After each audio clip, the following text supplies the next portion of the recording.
3:45 a.m. local time. Feodosia, occupied Crimea. The pre-dawn silence over the Black Sea is not peaceful. It is the heavy, suffocating stillness of a graveyard waiting to be filled. Russian operators inside the S-400 command vehicle are sipping lukewarm coffee, staring at green radar sweeps, totally confident under their billion-dollar air defense umbrella. But 40 miles out, skimming just 5 feet above the freezing whitecaps, a swarm of kinetic death is closing the distance at 90 miles per hour. In exactly 14 seconds, that silence is ripped apart by a detonation so violent it registers on seismographs in Turkey. We are talking about a thermal event that turns reinforced steel girders into liquid spaghetti and vaporizes the strategic heart-pumping oil to the entire southern front. But stay focused, because while the fireball in Crimea is spectacular, the real strategic disaster for the Kremlin is happening 300 miles away in the frozen forests of Lyman. There, the so-called invincible T-90M Proryev tanks are buried deep in the mud, hiding like terrified beetles, waiting for fuel that is currently burning into the Crimean night sky. If you think seeing a $4.5 million tank reduced to a helpless iron coffin is satisfying, just wait until you see how Ukraine's bargain bin technology dismantles them piece by piece. This isn't just a morning attack. It is the most expensive wake-up call in modern military history. Let's be honest for a second. On paper, the Russian defense network looks like a fortress built by a paranoid billionaire. Protecting that oil depot in Feodosia isn't just a chain-link fence and a sleepy guard dog. We are talking about the S-400 Triumph system, a beast that costs more than the GDP of some small nations. It is backed up by the Pantsir S-1, designed specifically to swat drones out of the sky like annoying mosquitoes. And the electronic warfare suite? The Krasuka 4 is humming at full power, supposedly blinding every GPS satellite and guidance chip within 100 miles. It is the kind of setup that makes Western analysts sweat in their sleep. Meanwhile, over in the Lyman forests, the strategy has shifted from blitzkrieg to mole man. The Russians have taken their pride and joy, the T-90M Proryev, a tank that looks great in Red Square parades, and buried them up to their turrets. They have turned mobile warfare into static pillboxes. And the soldiers? They are wrapped in these new thermal ponchos, shiny $75 capes that promise to make a warm human body disappear from thermal cameras. It is the ultimate game of hide and seek. But stay with me, because there is a lethal difference between effectively hiding and just digging your own grave. Let's crunch the numbers. Because war is ultimately just a business with bigger explosions. That invisible T-90M sitting uselessly in the mud? That is a $4.5 million asset. A single platoon buried in that tree line represents about $20 million of Russian tax rubles doing absolutely nothing but rusting. And the Feodosia oil terminal? You can't even put a simple price tag on the strategic value, but the infrastructure alone is a multi-$100 million facility. It is the literal lifeblood of the entire southern occupation zone. Now, add in the staggering cost of those S-400 interceptors. Firing just one missile to stop an incoming threat burns through about $2 million. They are defending a diamond with gold bullets. The Kremlin is betting the house that their high-tech wall is impenetrable. They believe their bank account is deep enough to outlast the winter. But here is the catch that the Russian accountants missed in their spreadsheets. Value is purely subjective. A $4.5 million tank is worth exactly $0 if it has no fuel to move and no eyes to see. And right now, the ledger is about to bleed red. The trap creates a digital scream on Russian radar screens. At 3:45 a.m., a flight of ADM 160 MALD decoys launches. These aren't warheads. They are flying boomboxes playing the electronic sound of an F-16 fighter jet. Inside the S-400 command vehicle, screens light up. The radar signature screams, "Hostile fighters, high altitude, Mach speed." Panic floods the cabin. The commander, terrified of a NATO-style raid, activates engagement radars, effectively turning on a giant flashlight in a dark room that says, "Here I am, please shoot me." But here is the genius detail. While the billion-dollar S-400 tilts its massive tubes upward scanning for ghosts, the real threat creeps in right under their noses. Skimming 10 feet above the waves, a swarm of AQ-400 scythe drones buzzes towards the coast. These are plywood planes with lawnmower engines, ugly but invisible to a radar looking at the clouds. Most people think radar sees everything, but military experts know Doppler radar hates sea clutter. By hugging the waves, these drones hide inside the chaotic data of the ocean itself. Russian computers filter them out as noise. It is a fatal algorithmic error. Stay focused on the humiliating math. Russians are firing $2 million missiles at American decoys, worth a fraction of that. They are burning limited interceptors to kill phantoms. Meanwhile, the Pantsir S-1 systems meant to protect the oil depot are also looking up, synced with the S-400's panic. It is a classic magician's trick. Look at the shiny object in my right hand so you don't see the sledgehammer in my left. While crews high-five for locking on to a fake signal, the Grim Reaper approaches their fuel tanks at 90 miles per hour.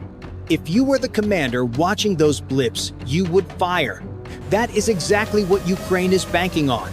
The air defense network is overwhelmed, logic circuits frying as it tries to prioritize between a fake jet and a real suicide drone. The Iron Dome isn't penetrated by brute force. It is picked apart by a lockpick made of cheap electronics. The sky is full of noise, but the water is full of death. This is asymmetric warfare, using a calculator to beat a sledgehammer. Inside the hermetically sealed command module of the S-400, the mood shifts instantly from panic to euphoric arrogance. As the radar blips representing the American MALD decoys vanish one by one, the Russian operators are high-fiving, convinced they just repelled a massive NATO air armada. They are patting each other on the back, perhaps even reaching for a celebratory flask, completely unaware that they have just been played like a cheap fiddle. They look at their screens and see a clear sky, believing their invincible technology has once again proven superior to Western aggression. But stay with me, because those high fives are the most expensive applause in military history. The Russian commanders think they are heroes, but any accountant on Wall Street would look at this engagement and weep.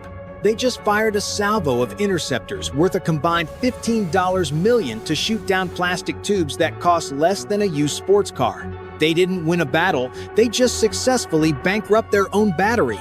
It is the tactical equivalent of burning down your own house to kill a spider and then bragging about your aim. Down at the oil depot, the crew of the Pantsir S-1 is equally relaxed. Seeing the threat eliminated by the long-range missiles, the operator likely steps out of his vehicle for a smoke, leaning against the chassis of his $15 million machine, watching the smoke trails dissipate in the dawn sky. This is the fatal flaw of the Russian war machine. A deep, systemic arrogance that assumes size equals safety. They believe the show is over.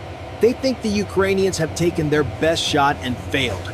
But here is the catch that brings a smile to every pro-Ukraine face watching this. That silence hanging over Feodosia right now isn't peace. It is the deep breath before the scream.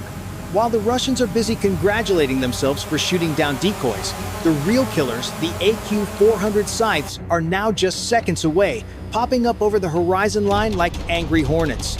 The Russian radar operators are looking at empty screens, blinded by their own success, while the physical reality of 20 suicide drones is about to introduce itself to the fuel tanks. The arrogance of the bear is about to be punished by the agility of the wolf. And the transition from victory celebration to absolute chaos is going to happen in the blink of an eye. 3:52 a.m.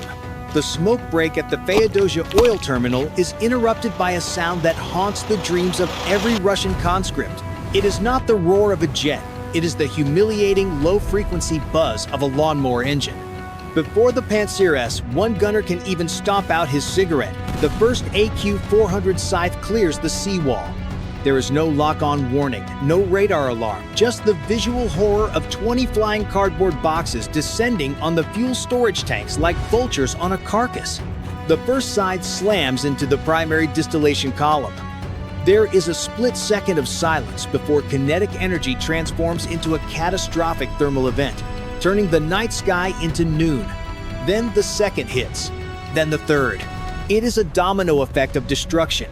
The Pantsir S-1, the Guardian Beast, is helpless. Its guns are designed for Mach-speed missiles, not slow-moving drones hugging the tree line. The turret spins frantically, overwhelmed by the sheer volume of cheap projectiles. In less than 60 seconds, the artery of the southern front is severed. Millions of gallons of diesel are now creating a mushroom cloud visible from space. Stay focused, because this explosion sends a shockwave instantly up the logistics chain to the frozen forests of Lyman, 300 miles away. The crews of the T-90M Prorif tanks don't hear the blast, but their fate is sealed. Buried in the ground to save fuel, they are waiting for a resupply truck that will never arrive. The invisible tanks have just become permanent statues. And this is when the second nightmare begins. Hovering silently above the tree line, the Baba Yaga heavy drones arrive. Equipped with high-resolution thermal optics, they cut through the darkness like a knife. Russian soldiers scramble to pull their magical thermal ponchos tight, praying the $75 foil blankets work. But on the Ukrainian screen, the reality is brutal. The ponchos might block some body heat, but they can't hide the massive heat signature of a 48-ton tank engine still warm from the night. The T-90 seconds are glowing like embers in the snow. But here is the catch. The Baba Yaga isn't just looking. It is the quarterback calling the play. It marks the coordinates of every buried tank and transmits them to the Wolfpack, a swarm of FPV kamikaze drones waiting in the wings. The T-90 seconds are trapped. They can't move without fuel. They can't shoot because the drones approach from the turret's blind spot. The breakthrough tank has become a breakdown bunker. The trap is set, and the executioners are armed with shaped charges ready to turn the pride of the Russian army into the world's most expensive scrap metal. Don't blink, unless you want to miss the moment where simple geometry defeats complex engineering. On the FPV pilot's screen, signal lost appears as the drone hits the buried T-90M. But physically, the science of destruction is just starting. The $500 drone carries a PG-7VL-shaped charge using the Monroe effect. Upon impact, the copper cone inside collapses, squeezing into a hypervelocity jet of molten metal screaming at Mach 25 times the speed of sound. Here is the lethal catch. The T-90M's heavy relict armor is concentrated on the front, but the roof is thin steel, barely stopping a machine gun. The copper jet slices through it like a hot needle through butter. Inside, the atmosphere pressurizes. The jet spalls the interior armor, turning the tank's own steel into a shotgun blast that shreds everything electronics, hydraulics, and crew. But wait, the laws of thermodynamics have one final insult. The jet plunges straight into the T-90's fatal flaw. The auto-loader carousel packed with 40 high-explosive shells. The reaction is instantaneous. This is the jack-in-the-box effect. Internal pressure spikes to levels physics cannot contain. The path of least resistance isn't through the thick hull, it is up. In a violent release of kinetic energy, the 12-ton turret, the pride of Ural-Vagan Zavod, is sheared off and tossed 50 feet into the air like a toy frisbee. The invisible bunker becomes a spectacular volcano. As the turret crashes into the mud, the Russian soldiers in their thermal ponchos, those wandering penguins, are knocked off their feet. They watch their safe haven turn into a burning crater. The shockwave ripples through the frozen ground, shaking the confidence of an entire battalion.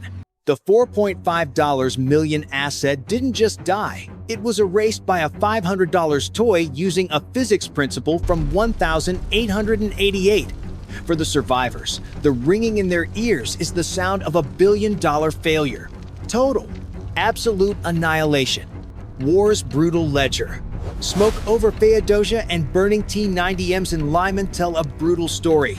War is an economy, and Russia's exchange rate just collapsed. Moscow panicked, firing $15 million in 400 seconds at plastic decoys. A multi-million-dollar oil facility was knocked out, freezing logistics. A T-90M platoon $20 million in hardware vanished. Their stealth attempts, thermal cloaks, buried hulls, were exposed as theater, trying to hide a dinosaur from a meteor. Contrast this with Ukraine's investment. Plywood scythe drones, MAND, $300K, free MALD decoys, and FPVs, $10K, destroyed that armor. The ROI is obscene pennies for gold bars, approaching 0%. It proves smart algorithms beat dumb mass every time. The invisible army isn't hidden, it's being erased. Russia tried to hibernate, but Ukraine collapsed the cave. The lesson burns clear. You can't solve a software problem with hardware, nor hide a 20th century mindset from modern surveillance.